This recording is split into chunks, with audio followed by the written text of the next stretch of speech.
2025년 6월 6일 금요일 말씀 묵상 함께 시작합니다. 오늘 말씀은 역대상 9장 1절에서 34절까지 있는 말씀입니다. 우리 함께 말씀 묵상 하겠습니다. 저는 세 번역으로 함께 말씀을 묵상하고 있습니다. 이와 같이 온 이스라엘이 족보에 오르고 이스라엘 열왕기에 기록되었다. 유다는 배신하였으므로 바벨론으로 사로잡혀 갔는데 맨 처음으로 자기들의 성읍 소유지에서 돌아와서 살림을 시작한 사람들은 이스라엘 사람과 제사장과 레위 사람과 성전 막 일꾼들이다. 유다 자손, 베냐비 자손, 그리고 에브라임과 므낫세 자손 가운데서 예루살렘에 잡힌 사람은 다음과 같다. 유다의 아들 베레스 자손 가운데서는 우데가 살았는데 그는 암미 후세 아들이요 오므리의 손자요 이므리의 증손이며 바니의 현손이다. 실로 사람 가운데서는 맏아들 아사야와 그 아들들이 살았다. 세라의 자손 가운데서는 여우엘과 그의 친족 690명이 살았다. 베냐민 자손 가운데는 살루가 살았는데 그는 물술람의 아들이요 호다위아의 손자요 하스누아의 증손이다. 그리고 여로함의 아들인 이브냐와 미그리의 손자요 우시의 아들인 엘라와 이브니아의 증손이요 루엘의 손자요 스바랴의 아들인 무슬람이 살았다. 이와 같이 족보에 이른 그들의 친족은 모두 956명이며 이들은 모두 각 가문의 족장이다. 제사장 가운데서는 여다야와 호립 야림과 야긴과 아사랴가 살았는데 아사랴는 힐기야의 아들이요 무슬람의 손자요 사독의 증손이요 무라요의 현손이요 하나님의 성전 관리를 책임진 아히두베 5대의 손이다. 또 아다야도 살았는데 그는 여로함의 아들이요 바스훌의 손자요 말기야의 증손이다. 그리고 마아세도 살았는데 그는 아디엘의 아들이요 야세라의 손자요 무슬람의 증손이요 무실레밋의 현손이요 임멜의 5대손이다. 또 그들의 친족이 있는데 이들은 각 가문의 족장들이며 하나님의 성전을 돌보는 일에 유능한 사람들로서 그 수는 1760명이다. 레위 사람 가운데서는 무라리 자손인 스마야가 살았는데 그는 핫숨의 아들이요 아스리감의 손자요 하사바야의 증손이다. 또 박박갈과 헤레스와 갈랄과 마따니아와 살아갔는데 마따니아는 미가의 아들이요 시그리의 손자요 아삽의 증손이다. 또 오바댜가 살았는데 그는 스마의 아들이요 갈랄의 손자요 여두둔의 증손이다.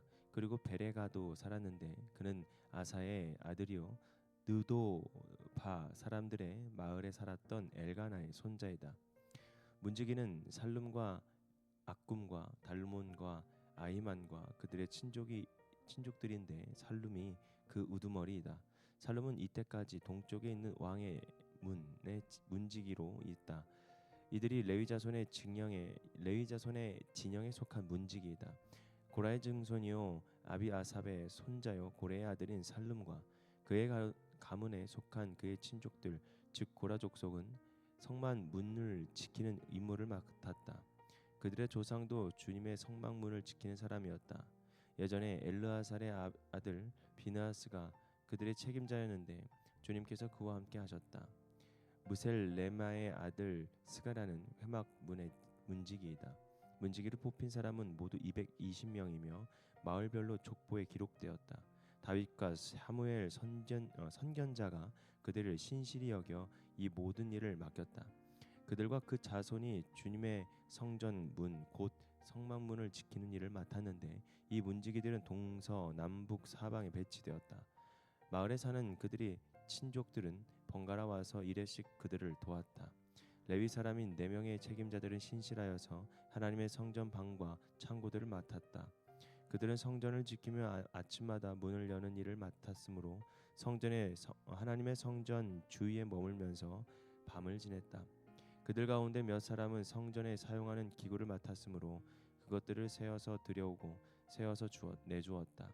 또 그들 가운데 몇 사람은 성전의 모든 기구와 그 밖의 기구들 그리고 고운 밀가루와 포도주와 기름과 유향과 향품을 맡았다.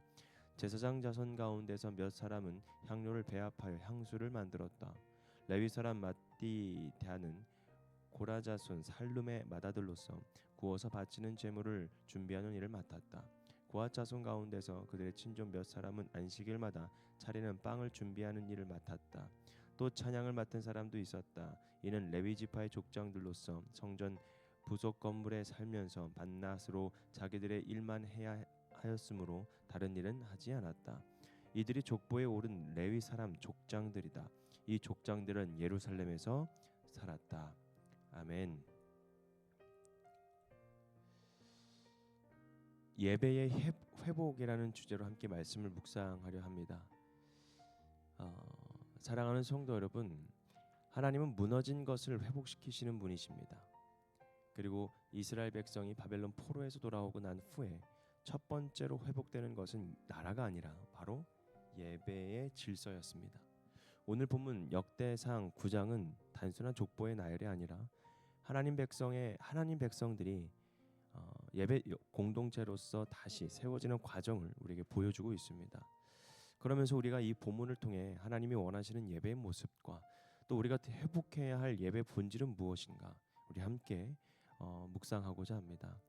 먼저 예배의 회복을 위한 세 가지의 요소를 제가 한번 정리를 했는데, 첫 번째로 하나님이 세우신 질서를 회복해라. 두 번째는 예배의 자리를 지키는 자들이 되어라. 그리고 세 번째로 예배는 하나님과의 만남이다라는 세 가지의 요소를 같이 함께 묵상하면서 말씀의 은혜가 되는 시간 되었으면 좋겠습니다.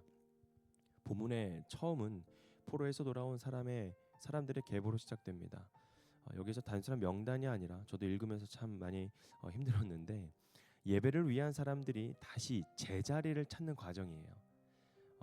어려운 그 말이 어떤 말일까? 어기에 집중하는 것이 아니라 우리가 지금 한 사람 한 사람 나열되면서 이 나열되는 이유와 또 이 나열되는 상황을 우리가 쭉 보면 단순한 명단이 아니라 예배를 위한 사람들이 다시 제자리를 찾는 과정이라는 겁니다. 특히 유다와 베냐민 지파 제사장과 레위인들이 등장하는데, 이는 하나님이 정하신 질서대로 예배를 세우고자 하는 의지를 보여주고 있는 겁니다. 여러분, 예배는 혼란 속에서 드려지는 것이 아니라 하나님의 질서 안에서 회복되어야 합니다. 우리도 각자의 자리에서 하나님께서 맡기신 사명을 감당할 때 공동체 전체가 건강한 예배를 드릴 수가 있죠. 그리고 두 번째로 예배의 자리를 지키는 것인데, 이 부분에서는 10절과 27절까지 있는 말씀을 통해서 제사장과 레위인의 역할을 구체적으로 나옵니다. 특히 문지기들과 그 가족들이 등장하는데, 그들은 성전 문을 지키고 예배 도구를 관리하며 성소의 정결을 맡았습니다. 여기에서 중요한 것은 이들이 눈에 띄지 않는 자리라는 것입니다. 근데 그 자리에서 신실하게 예배의 자리를 지켰다라는 것이죠. 우리도 이처럼 마찬가지입니다. 눈에 보이는 예배 인도가 아니라 보이진 않는 곳에서 기도하고 섬기는 일들의 예배의 중심이 있다라는 것이죠. 그렇기 때문에 우리가 보이지 않아도, 아니 보이더라도 우리의 중심 속에 예배를 온전히 하나님 앞에 올려드리는 그 중심이 우리에게 정말 필요하다라는 것입니다. 28절부터 34절까지는 말씀 보면 예배를 통해서 하나님과의 만남이 있다라는 거죠. 마지막 부분은 성소 안에 기구와 음식과 향과 기름 등을 관리한 사람들을 이야기하고 있습니다. 28절부터 34절까지 있는 말씀인데요, 그들은 단순히 물건을 관리하는 자들이 아니라 하나님 앞에서 거룩함을 유지하는 그런 사역자들이었다라는 겁니다. 여러분, 예배는 단순히 형식이 아닙니다. 하나님과의 깊은 만남이죠. 거룩하신 하나님 앞에 나아가기 위하여서 우리는 준비해야 합니다. 마음과 삶을 정결하게 해야 합니다.